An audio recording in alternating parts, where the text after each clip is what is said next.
ตัวเลขก็มีทีนี้ทุกครั้งเนี่ย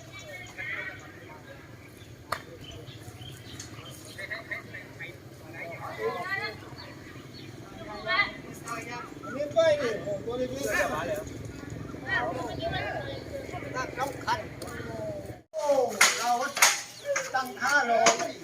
เอาค่าใหม่ทำที่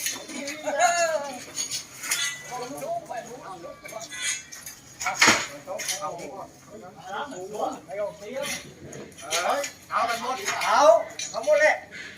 เอาเลยนะไม่คิดแม่นะ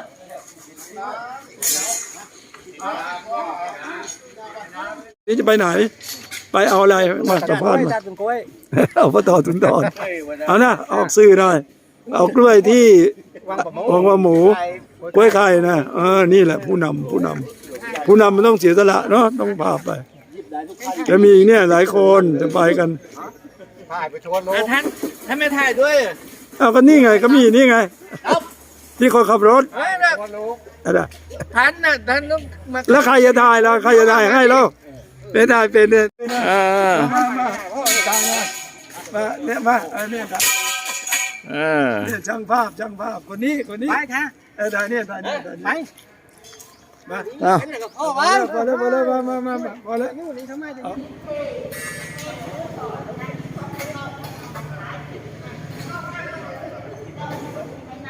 ต้องคุยกับพ่อไหมนี่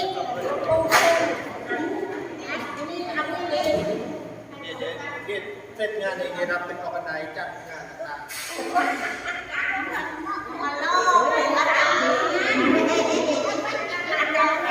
โยก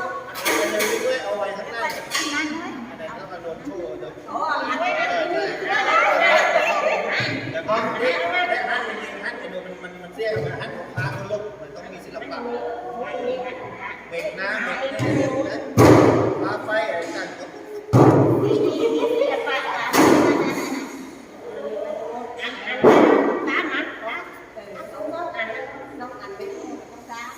เดี๋ยวไปดูตรงนี้พี่เดี๋ยวไปดูที่ตรงนั้นมันจะมีอัดส้มกับปิ๊กเนี่ยอัดส้มมาเจ้ากับปิ๊กให้อัดส้มอีกอัดส้มข้างบนนั้นอย่างนี้หมดให้กินเลยให้กินเลยให้กินเลยว่าลงมาด้านขวาแล้วก็ให้กินเลย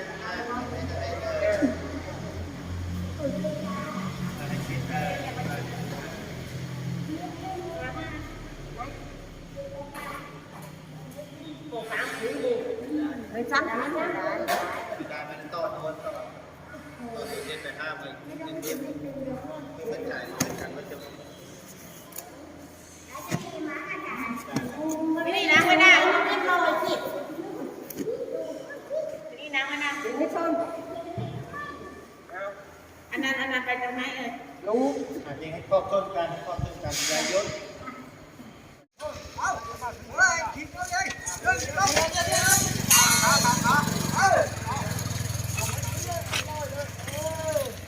เอาไปน้อยแล้วมันนู่นมันได้เอามานิดเดียวสวยได้หน้าพ่อปู่แล้วก็รวยออกมาอีกช่วยจำฟังนี่มีเชือกฟางมันมีเชือกเน้นมีเชือกฟางบ่ปะมีเชือกฟางบ่เฮ้ยไปดูให้ไปหนักที่เราเคยไปหนักไปหนักเยอะไ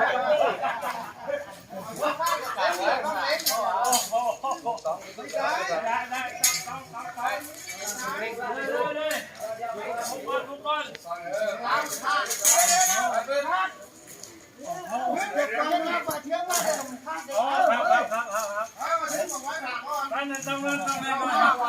ถ่ายนิดเต้ยก็ยังดีครับ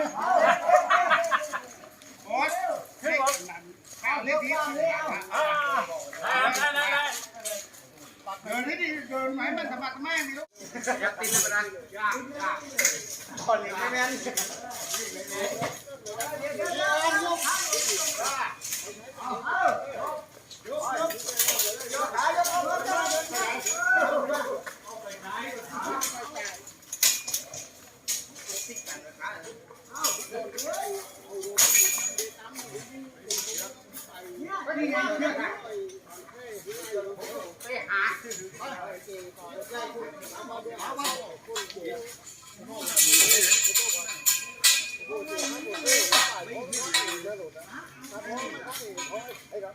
ไอ้เจ๊บอกว่าถ้ามันไม่ได้ฆ่าผมก็ไม่ไปถ้าการมึงมันก็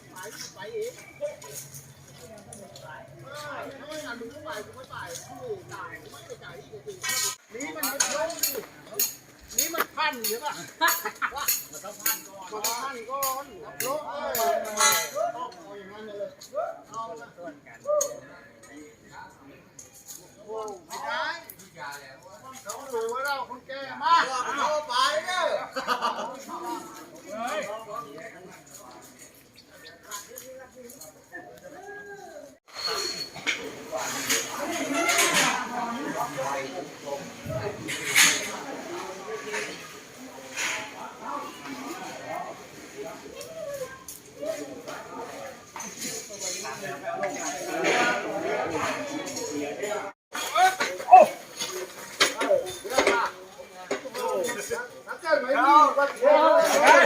าลงร้านที่เราเทปสันต้องค้าถูกลงเลยปันจัดเลยเทปสันเอาไว้กลางม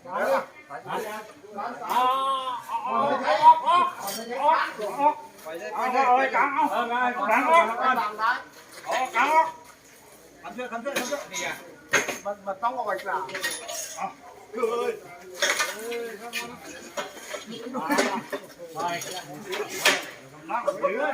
ไม่ทันละไป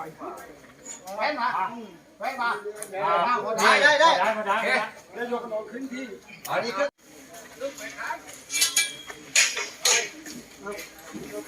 ยังไม่ได้พูดวางก้อนพูดกันพูดให้อะไรยังไม่ได้พูดเดี๋ยวเราจะค้ากันยกก้อนเฮ้ยวางก้อนไม่พูดยังไม่ได้เฉยยังไม่ได้พูดร้อยที่ผิวไว้เลยไปเลยเนี่ยกำลังทายอยู่นี่อนุโมทนาบุญด้วยกันทุกคนได้บุญกุศลสาธุอ้าวไหนล่ะทีแม่ครัวหน้ามาทางนี้หน่อยสิอ้าวแม่ครัวหัวป่าทำกับข้าวอร่อยเลยที่หันหน้ามาทางนี้น้ำมันก้มหน้าอยู่นั่นแหละคนคุณเอาไปจะเป็นไรล่ะโอ้ยก็ไม่เป็นไรหรอกได้หมดเลยนะเป็นธรรมชาติ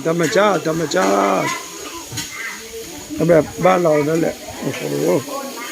กับข้าวเยอะแยะจ้ากับข้าวเยอะแยะหมดเลยวันนี้มาเลย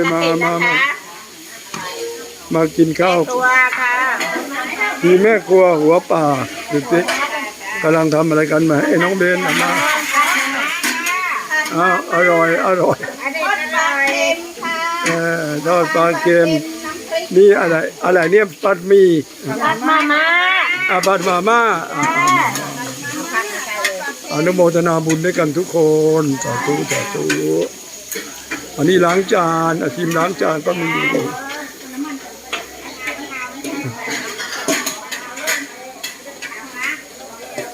ภเวรมเทกันโตนิพุตโตจัตุวันภวสัพเพปิโยวิวัจจันตุสัพพะโรโควินาศตุมาเทภวัตวันตายโยสุขีติอายุโกภวะอภิวาทนาสิเนจังโอภาปัสสาทิโนจัตตารโอธรรมวัฏันติอายุวันโนสุขังภาลัง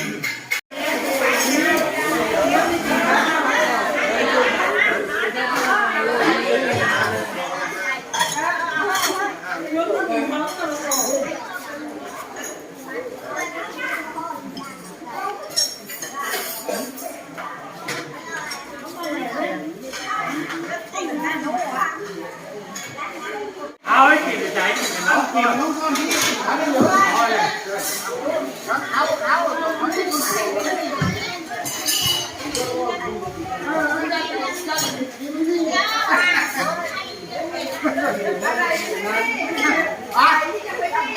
เชื่อมดีกว่า